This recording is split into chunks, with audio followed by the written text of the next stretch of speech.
Esto ya se ha convertido en otro cuento. Ahora yo te escribo esta canción en el intento de hacerte entender con este flow a lo que vengo. Me gusta que me mires y leas mis pensamientos. Yo solamente espero a que llegue nuestro encuentro. Te invito a conocer ahora el centro de mi templo. Empecemos con un té para conocernos. Vamos a tomar una tacita de té. Baby, con azúcar se va la timidez. He pensado en ti desde ese día que te vi. Contigo pasaría mi noche sin dormir. Dame la mano, te llevo a París. Cruzamos el océano, vamos a Brasil. Bajamos a Argentina, subimos para ley. Hasta que nos vamos si quieres, bebé. Te invito al Caribe, cruzarnos la piel. O en el Polo Norte, abrazarnos también. Viajamos a la luna, en mi nave espacial. A donde tú quieras hacerlo real. Vamos a tomar una tacita de té. Baby, con el azúcar se va la timidez. He pensado en ti desde ese día que te vi. Contigo pasaría mi noche sin dormir. Vamos a tomar una tacita de té. Baby, con el azúcar se va la timidez. He pensado en ti desde ese día que te vi. Contigo pasaría mi noche sin dormir. Me gusta que me mires y leas mis pensamientos. Yo solamente espero a que llegue nuestro encuentro. Te invito a conocer ahora el centro de mi templo. Empecemos con un té para conocernos. Dame la mano y te llevo a París. Cruzamos el océano, vamos a Brasil. Bajamos a Argentina, subimos para ley. Hasta que nos vamos si quieres, bebé. Te invito al Caribe, broncearnos la piel. O en el Polo Norte, abrazarnos también. Viajamos a la luna, en mi nave espacial. A donde tú quieras hacerlo real. Vamos a tomar una tacita de té. Baby, con azúcar se va la timidez. He pensado en ti desde ese día que te vi. Contigo pasaría mi noche sin dormir.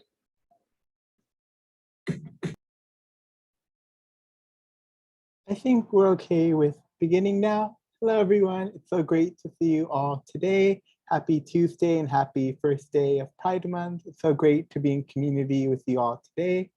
Just like always, my name is Manuel Teran. I also go by Manny and I use he, him pronouns. This academic year, I served as a queer and trans programming intern at UCI's Pioneering Latinx Resource Center. And today we are so honored to have the support and also the attendance of alumni Erick Leiva from the University of California, Irvine, who will be presenting their presentation on the psychology of well-being. If you're happy and you know it, you're gay. And first and foremost, I wanted to start off by providing a general introduction to our guest today. So Erick Leiva graduated from the University of California, Irvine in 2006. And today they serve as an inbound/outbound supervisor for Peloton Interactive Los Angeles, and was also a former behavioral therapist in Irvine, California. They are also a founding member of Mecha the UCI's LAFA group and served as the former social and publicity chair. Today, Erick's work focuses on utilizing applied behavioral analysis on an individual level with adolescents on the autism spectrum, as well as the corporate level implementation of training, development, and diversity and inclusion programs.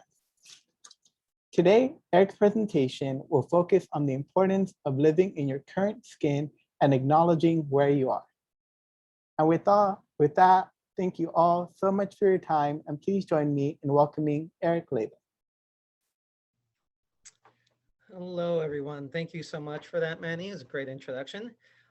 First, I want to thank everybody here for taking the time out of the day to come out here and listen to this fun little chat we have going on. I want to thank Manny, Adeli Duron, UCI, and Latin Research Center for just putting this on and being able to just look back upon the years and share with everybody what we've learned, what we have been through. When I was at UCI about 20 years ago, wow, I'm old. I was trying to, like every other student, I was trying to find myself, that's what college is about, right? Like trying to see who you are, trying to see where you fit. And something I just knew that something about myself growing up was different in a way, not really sure how or what I where I fit into. But I just knew some sorts didn't really quite fit into certain things. So when I went to UCI, I was looking for, my group, my home, so to speak. Um, and I remember being first introduced to La Familia, or my people that became La Familia, and Mecha when I was at the dorms. Christian, Dr. Anguiano, are the first speaker here in the series. He was at the dorms, and I remember he invited me to an event at the Cross Cultural Center, and it was a Mecha event. And I remember him trying to convince me to go multiple times. And for some reason, I just kept saying, no, I have something else to do. I have to study, whatever the case may be. And one day he invited me, and he just said, there's going to be a lot of really great people. It's going to be a lot of fun. You should come and join. And, I wasn't convinced. He said, well, come on, just come over. There's going to be a lot of food. I said, okay, what time? That sold me. And Adeli, I'm sure you're very surprised by that. So I went, and it was eye-opening in various different ways. It showed me I was able to see people who I resonated with, who I was able to communicate with on various levels, and that was eye-opening for me. It was a great experience, and it allowed me to just be with people that were like me. And we were a lot alike in a lot of ways that we didn't even think we were. We created, or we started La Familia de UCI because we needed a space to be unapologetically queer, to just be ourselves. Um, that might have meant different things to everybody involved, but we all knew that we were there to find a different aspect of ourselves, find a different part of ourselves, and explore that. Um, we we wanted to just think about who we wanted to be, and not just personally but professionally, but as just people as a whole. I found people who genuinely understood me and accepted me and called me out. And that is something that we still do 20 years later. We found a group of people that are able to call each other out, support each other, and love each other regardless. Looking back, I don't think that we really understood what we were doing at that time.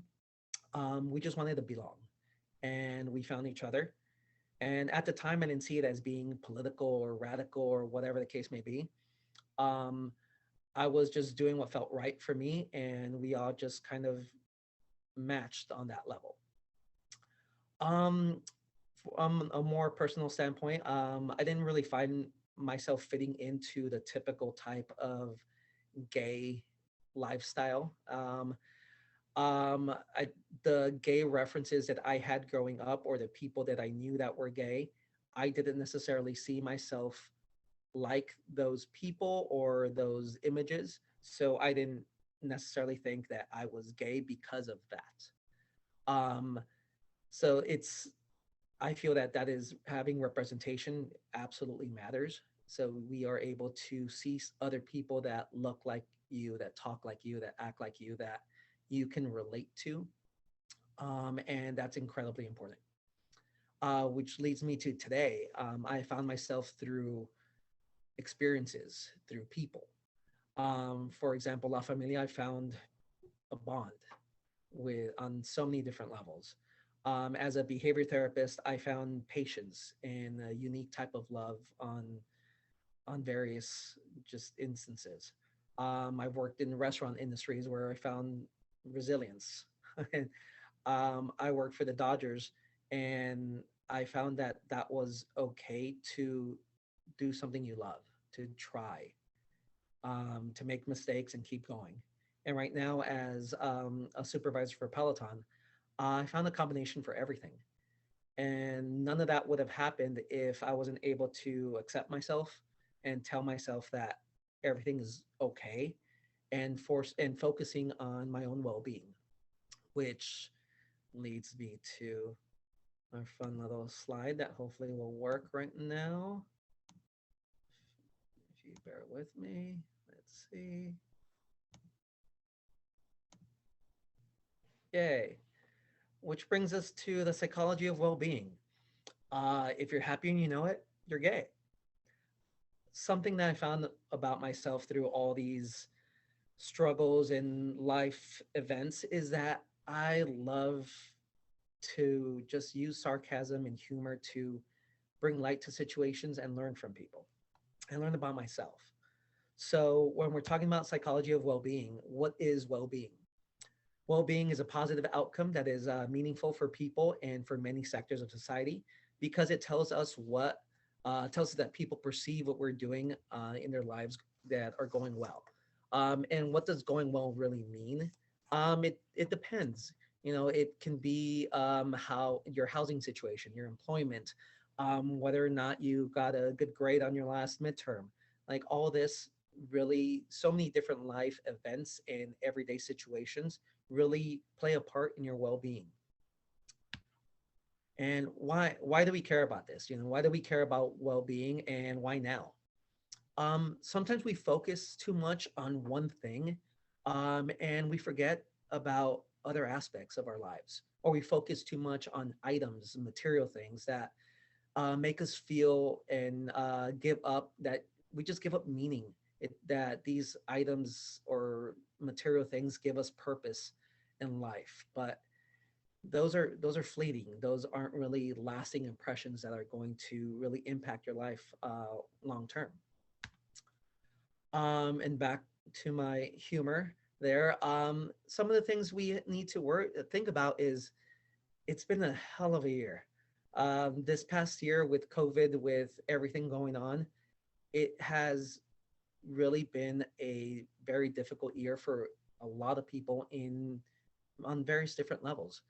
It's okay to sit back and think about it and recollect on what happened in order to move on in the future.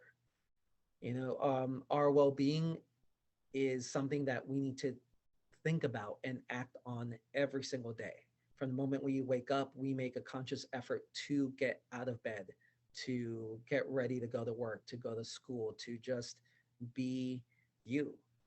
And that is a conscious effort that we all are taking every single day. And how does this apply to us? Let's see. So our well-being is contagious. In social circles, research has found that that happiness can be contagious to up to 3 degrees of separation to people. So if you're happy, people tend to be happy too that are around you. Different settings that goes for home, for school, for work. If you smile, others smile. If you laugh, others tend to laugh, or whether they're laughing with you or at you, most in my case, at me. But you know what? You're making people smile, you're making people laugh. And that type of contagious feeling can really change somebody's day as you go along. Our well-being helps us bond with others. It opens us up to feel better about ourselves and not focus on the negative. Well-being can improve somebody's health from immunity to sleeping better. You feel better and are okay with yourself, so you want to improve on yourself. Exercise can help on various levels of health, improving health. So all of this really does help out in the long run.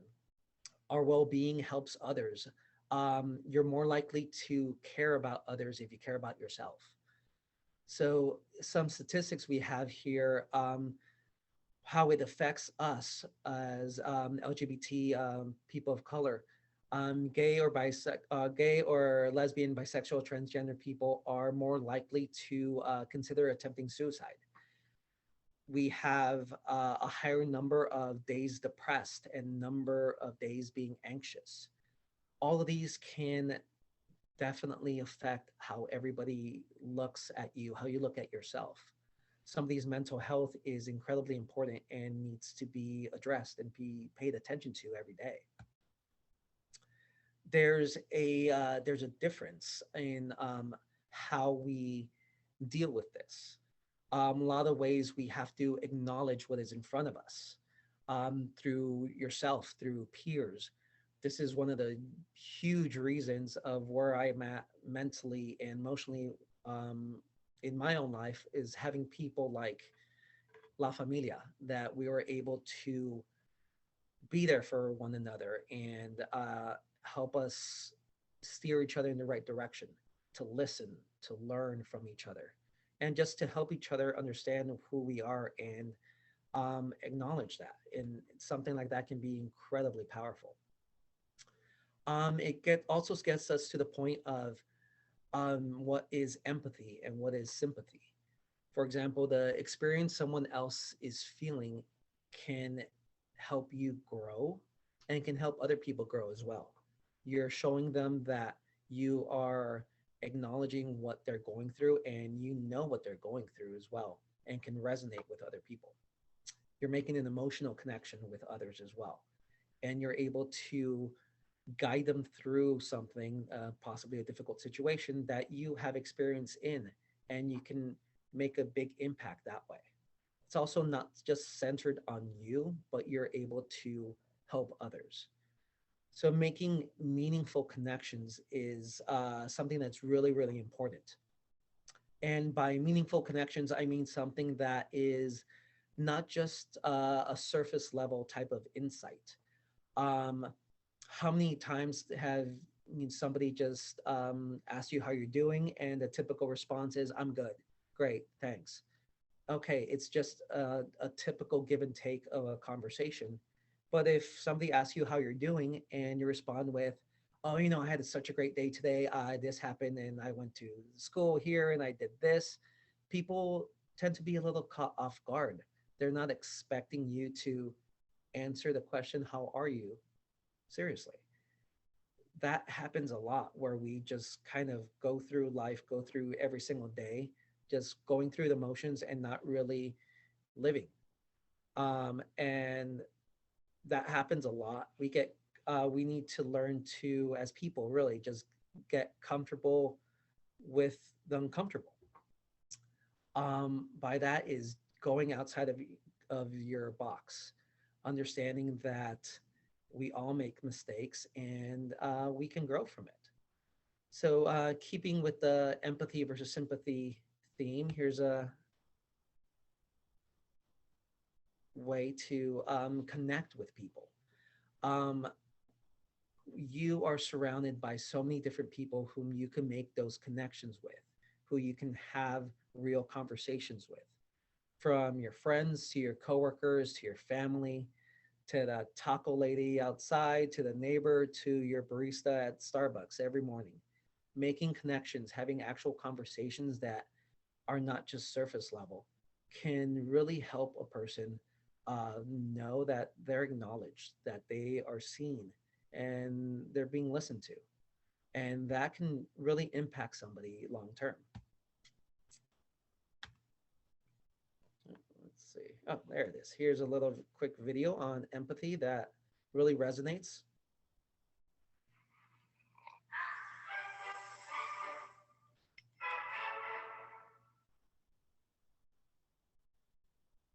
So, what is empathy and why is it very different than sympathy? Empathy fuels connection, sympathy drives disconnection. Empathy, it's very interesting. Teresa Wiseman is a nursing scholar who studied professions, very diverse professions where empathy is relevant, and came up with 4 qualities of empathy: perspective taking, the ability to take the perspective of another person or recognize their perspective as their truth; staying out of judgment, not easy when you enjoy it as much as most of us do; recognizing emotion in other people, and then communicating that. Empathy is feeling with people. And to me, I always think of empathy as this kind of sacred space when someone's kind of in a deep hole and they shout out from the bottom and they say, "I'm stuck, it's dark, I'm overwhelmed."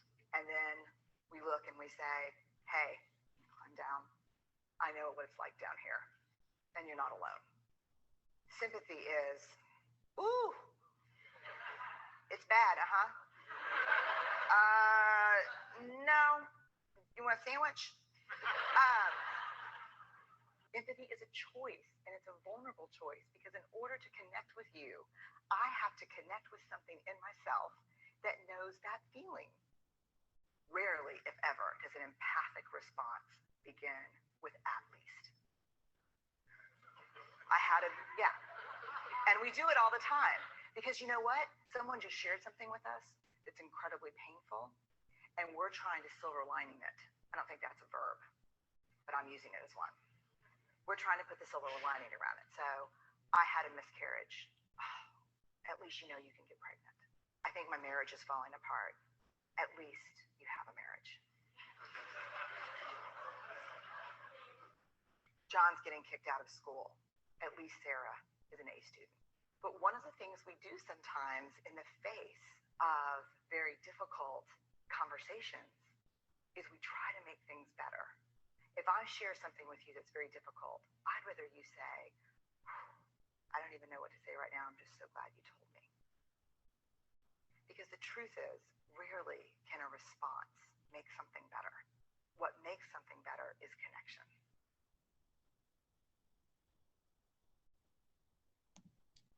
So that was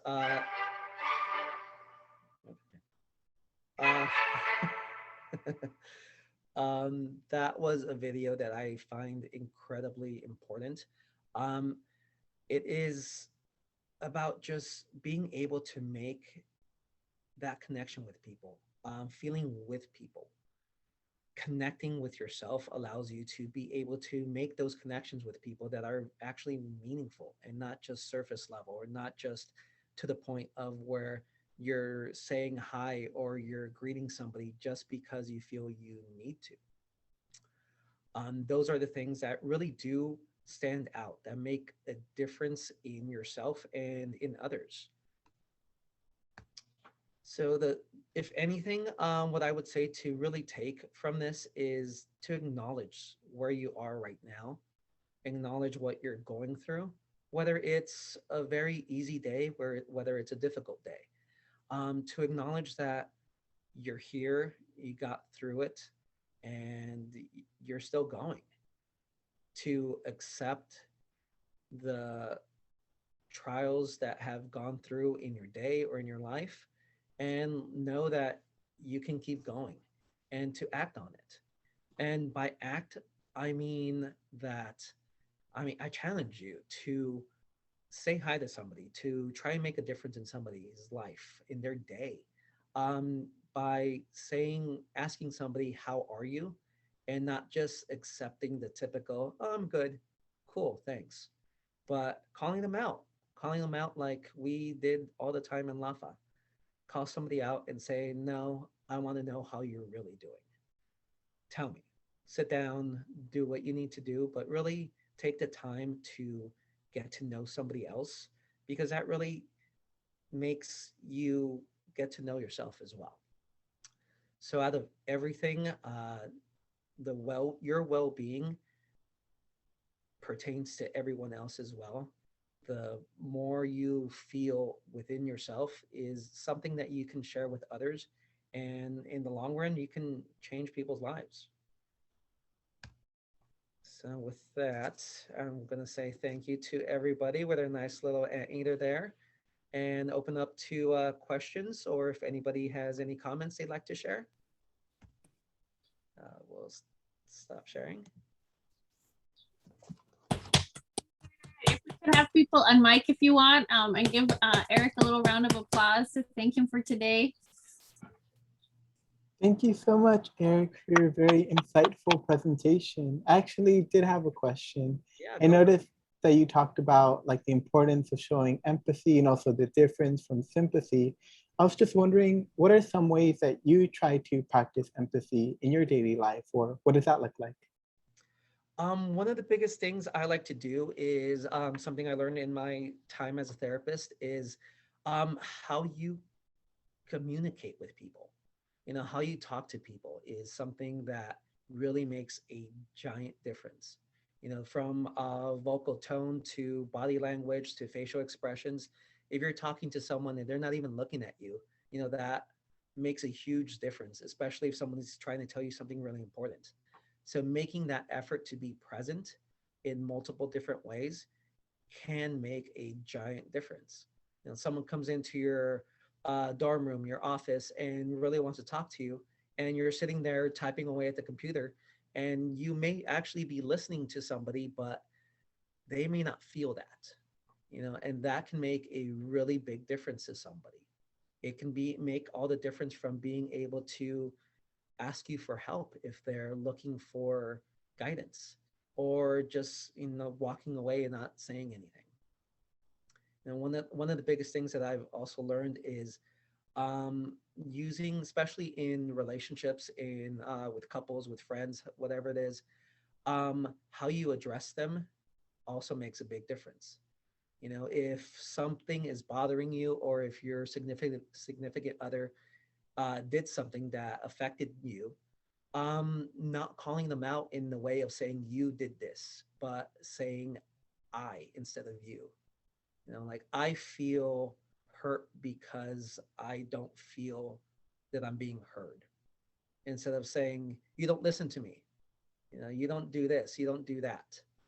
Putting it in that way gives it a little more weight to it, and makes the hopefully helps the other person see that it really is bothering you. Thank you so much, Eric, for all of your wisdom. And with that, I'd like to open it up for maybe discussion or other questions from the crowd here.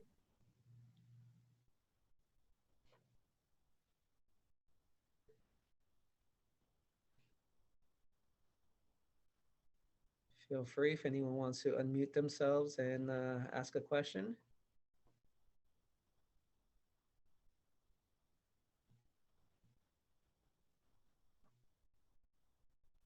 May I ask another question? Go right ahead.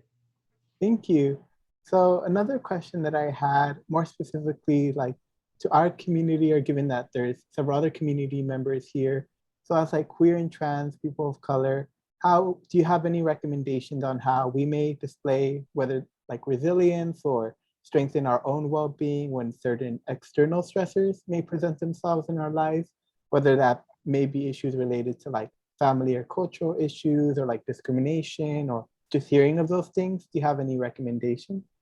That's a big one, because there's so many different ways that we can hurt each other as well as help each other, but we tend to focus on the negative a lot. And that's why something like La Familia was incredibly important to me. It gave me a, ability or a connection with people, and having that group, those people that you can just talk to, whether some people don't have that, just reaching out to guidance counselors, to therapists, to friends, and just being heard can make a giant difference. Reaching out to their centers at schools, at universities, on campus, where you can actually have somebody listen to you and be able to guide you. Um, People rely on church communities, on just friends that can really help you and just understand you. If at any point, like in the video, it's just being able to say, "Wow, like, yeah, I get it. That's a big one. I'm sorry you're going through this." That can make a big difference. Thank you, Eric. I have a question. I'm trying to figure out how to phrase it. You talked a little bit about your hesitancy, right, to join Medshine College. Can you talk about, did it have anything to do with your identity, right, or the identity of what Chicano means to folks? Absolutely. Glad you brought that up, Aheli. It is. I'm Guatemalan, and when I thought of Mecha and Latino and Chicano, especially, like it just, all I knew was Mexican. Like, and for me, it was, well, I'm not Mexican, so how does it pertain to me? And I know that's something that a lot of people have said and thought about. But the more time I spent there, I didn't see it as that. I saw it as an ideology. I saw it as a way where I was able to learn more about myself, not just my skin color, not just where my nationality, where I'm from, but it allowed me to connect with different people and really understand why I'm here and what I can do to help others. And yeah, my hesitancy was definitely there. The food helped very, very much. Um, but I'm incredibly glad that I decided to go because I mean, I wouldn't be here. I wouldn't be talking to friends that I've had for over 20 years, and we're still able to tolerate each other. And that's because I decided to, be comfortable in the uncomfortable, to do something that I wasn't necessarily knew very much about, but took that step to learn more.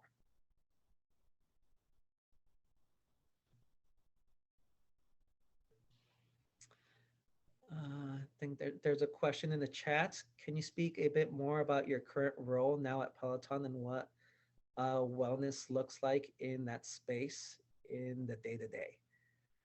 Great question. Well, I am currently the inbound outbound supervisor for Peloton in Los Angeles in our Montebello warehouse. Um, for me, wellness is um, just the well-being. I'm grateful enough to work for a company that genuinely cares, about their employees. We have an amazing culture that allows us to explore different things, to try different things. We have employee resource groups that we're able to do certain events that can benefit the employees. We have Latinos in IT. We have Black at Peloton.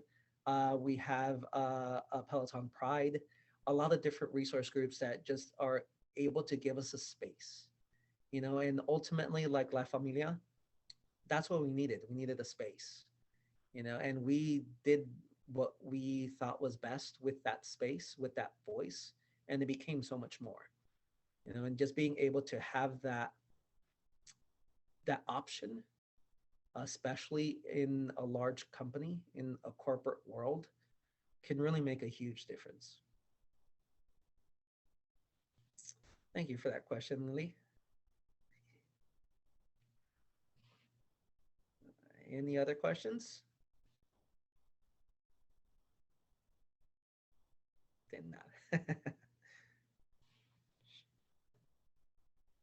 I suppose one more question I wanted to ask because I'm genuinely interested. So as one of like the founding members of like the LAFA group alongside your other colleagues here, I was wondering during that time, what were some of the most pressing issues that you saw impacting like queer students of color here on campus? And like now, would you say these issues have been alleviated or do you still think there's more work to be done for this community? Oh wow. There's always work to be done. We can't just be accept where we are. We always have to keep fighting for whatever it is. When we were there, what was it? Chicano Studies was a minor, I think it was, or barely coming in as a minor. And um, by the time a lot of us graduated, we're like, oh man, we want a double major, or we want to, minor in this. So it's something like that where we can help create a a major or create a minor or create a type of studying possibility for future generations was something that we didn't really think was going to happen, and also being able to not just focus on on us as LGBT, but on the people that are around us, our allies. Our allies are people that also that are a huge part of the community, and things like that are always something that we're going to keep needing to fight for and to shine light on.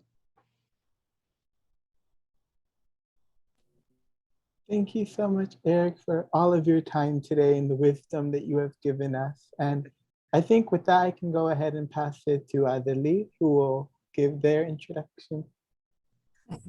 They're closing. Yeah, thank you so much, everyone, for coming out today. This is part of a series that we had that was, bringing back the LAFA alumni.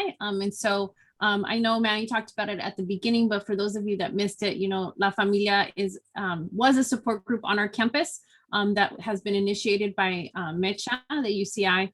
But because of the pandemic, a lot of things have been dormant. And so this was, Manny really wanting to bring back a support group style, but not wanting to take over, right, a student initiated program.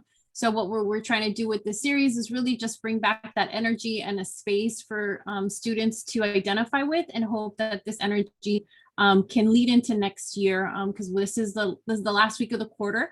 But kind of this energy can lead into next year, and hopefully students will want to bring it back next year, and know that there's alumni from the group, right, spanning almost 20 years, that are always also willing to come back to UCI and to the organization to give back. So with that, thank you so much, Eric, for coming today. This is actually our last official program of the quarter for the Latinx Resource Center. Thank you, Manny, for everything that you've done today. And this is your last program for the quarter, and probably at UCI, because Manny is off to his PhD next year. Thank you, everyone, and we'll close out there. Thank you, everyone, so much for coming on out. And if it's okay, I believe there was one more question from Emma. If Eric, you feel it's in your capacity to answer the question. Emma asks, do you have any other tips on how to maintain wellness in a workspace that isn't as oriented towards employee wellness? And how do you foster it within yourself and your coworkers as well?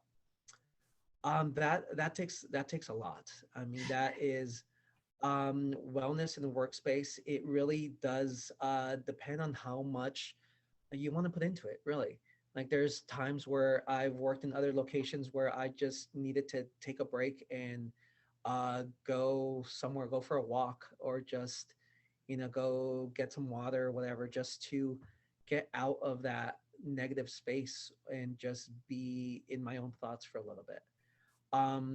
But being able to maintain wellness in workspace, it's about reaching out as well to your higher ups, to corporate, and asking for space, asking for the opportunity to have some time set apart to be able to look for resource groups for the entire staff.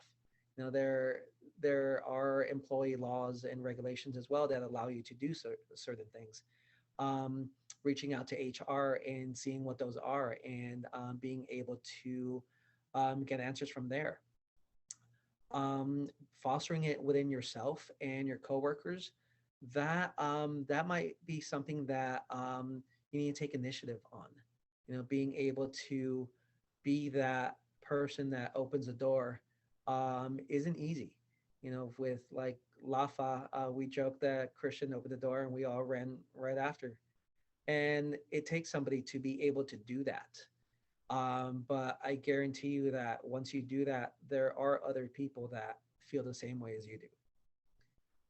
So yeah, just stick to your guns, look out for yourself, reach out to HR, and that should definitely help. Thank you so much, Eric, for those amazing recommendations. And once again, I just wanted to thank you all in this community for coming on out today. It's been such an honor to serve as a Kitty Pot program intern for this academic year. And it's so crazy to think that now one day I'll be coming back one of these years. So thank you all once more for all of your time tonight and for all the support. And with that, I think we're okay to close out. And once again, thank you so much, Eric, and to the Latinx Resource Center. And I hope you all have a wonderful and safe night.